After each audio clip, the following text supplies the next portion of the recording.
सूरज के सामने आया पूरण तुम और दोनों ये मोनिका क्या की कर रहे हो? सच्चाई तो ताइमा को पता चला। खुशबू के बच्चा अदला बदली राज। जी हाँ दोस्तों, वीडियो को पूरा देखना। घर में हड़कंप मच गया जब खुशबू बिना अनुराग को बताए चुपके से घर से निकल गई और बच्चों को अपने हाथों से तैयार किए हुए स्वेटर में लपेटकर उठाकर ले गई। खुशबू का इरादा केवल बच्चे से मिलने का था, लेकिन इस प्रयास का नतीजा उसके लिए भारी पड़ गया। जैसे ही खुशबू मौके का फायदा उठाती है और बच्चे को अपने पास रख जाती है, खुशबू को समझ आता है कि वह बच्चे से नहीं मिल पा रही है। इस बीच पूरण और मोनिका घर लौट आते हैं। बच्चे की अनुपस्थिति देखकर वे तुरंत पूरे मामले को परिवार को बताते हैं। सूरज इस घटना की गंभीरता को देखते हुए तुरंत थाने में रिपोर्ट दर्ज करवा देता है, लेकिन थाने वाले ज्यादा सक्रिय नहीं होते। इस खबर के साथ ही अनुराग को भी पता चलता है कि बच्चा चोरी हो गया है। गुस्से में वह खुद को नियंत्रित नहीं कर पाता और सीधे सूरज के घर पहुंचकर पूरण पर हाथ उठाने ही वाला होता है, लेकिन समय रहते सूरज उसे रोक लेता है और सीसीटीवी रिकॉर्डिंग दिखा देता है। रिकॉर्डिंग देखकर अनुराग के पैरों तले जमीन खिसक जाती है, क्योंकि पता चलता है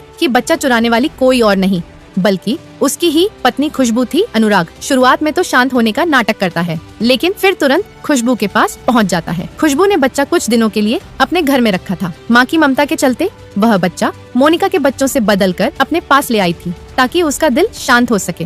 खुशबू को यह कदम उठाते हुए अनुराग देख लेता है और उसे गुस्से में जोरदार थप्पड़ मार देती है। अनुराग सवाल उठते हैं, क्या तुम्हें पता है अगर पापा को यह बात पता चली तो वह हम दोनों के साथ क्या करेगा? हमें घर से निकाल देगा। और दोस्तों, वीडियो पसंद आ रहा है तो एक लाइक और चैनल को सब्सक्राइब कर देना। फिर खुशबू अपनी गलती मानते हुए अनुराग से हाथ जोड़कर माफी मांगती है और वादा करती है कि बच्चा वापस कर दिया जाएगा। वहीं मोनिका और पूरण को डर सताता है कि सूरज और परिवार को उनके बच्चे हेराफेरी के बारे में पता न चल जाए, लेकिन खुशबू ने मोनिका को फोन करके समझा लिया कि बच्चे को लेने के लिए दोनों मिलकर आधा आधा रास्ता तय करेंगे। दोनों बच्चे के पास पहुंचते हैं और खुशबू मोनिका को बच्चा सौंप देती है। इस समय सूरज भी वहां पहुंच जाता है। वह बच्चे को ढूंढते हुए देखता है कि बच्चा मोनिका के पास है और वहीं खुशबू भी मौजूद होती है। इससे सूरज को थोड़ा शक होता है कि कहीं बच्चा मोनिका और खुशबू के बीच अदला बदली तो नहीं हुई। सूरज ने ध्यान से देखा कि बच्चा खुशबू के हाथों से मोनिका के पास जा रहा था। उसका शक और गहराया क्योंकि खुशबू का व्यवहार थोड़ा असामान्य लग रहा था। उसने तुरंत मोनिका से सवाल किया, बच्चा कहाँ से आया? मोनिका ने नर्वस होकर जवाब दिया कि खुशबू लेकर आई थी। खुशबू ने भी थोड़ी हिचकिचाहट के बाद स्वीकार किया